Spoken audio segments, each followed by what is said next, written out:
Sam Rizvi, Syed Ali Murtaza Rizvi గారు, ఆయన ఒక సిన్సియర్ అధికారి. ఏ ప్రభుత్వంలో పనిచేసినా చక్కగా పనిచేసిన అధికారి. ఇంకా నాకు తెలిసి దాదాపు 10 ఏళ్ల సర్వీస్ ఉంది ఆయనకి. అడిషనల్ సెక్రటరీగా మొన్ననే అయినారు.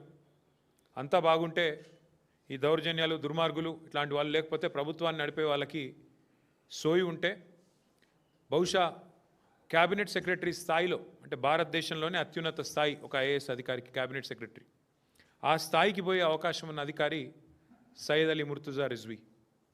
అట్లాంటి రిజ్వీ గారు ఒక నిజాయితీపరుడైన అధికారిగా ఆయనకు పేరుంది. అట్లాంటి రిజ్వీ గారు కూడా ఈరోజు దాదాపు 10 ఏళ్ల సర్వీస్ ఉండగానే వాలంటరీ రిటైర్మెంట్ తీసుకునే స్థాయికి వచ్చింది. దౌర్జన్యాలు, దుర్మార్గాలు, అరాచకాలు అంటే ఎంత దరిద్రంగా ఈ ప్రభుత్వం నడుస్తున్నదో, ఎంత నికృష్టంగా ఈ ప్రభుత్వంలోని మంత్రులు, ముఖ్యమంత్రి యొక్క వైఖరి ఉందో దాన్ని బట్టే చెప్పొచ్చు. ముఖ్యమంత్రి గారి అల్లుడికి ఓ టెండర్ కావాలంట ఎక్సైజ్ డిపార్ట్మెంట్లో. మంత్రి గారి కొడుకేమో ఆయన కాకుండా ఇంకెవరికో ఇవ్వాలంట.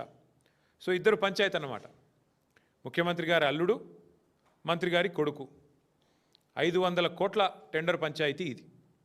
ఈ టెండర్ పంచాయతీలో మధ్యలో నలిగిపోయిన రిజ్వీ గారు ఇవాళ 10 సంవత్సరాల తన సర్వీస్ను వదులుకొని నాకు వద్దు ఈ దౌర్భాగ్యపు ప్రభుత్వం, ఈ దౌర్భాగ్య పరిస్థితి అని చెప్పి రాజీనామా చేసి వారు వాలంటరీ రిటైర్మెంట్ పెట్టుకొని తప్పుకునే పరిస్థితి వచ్చింది.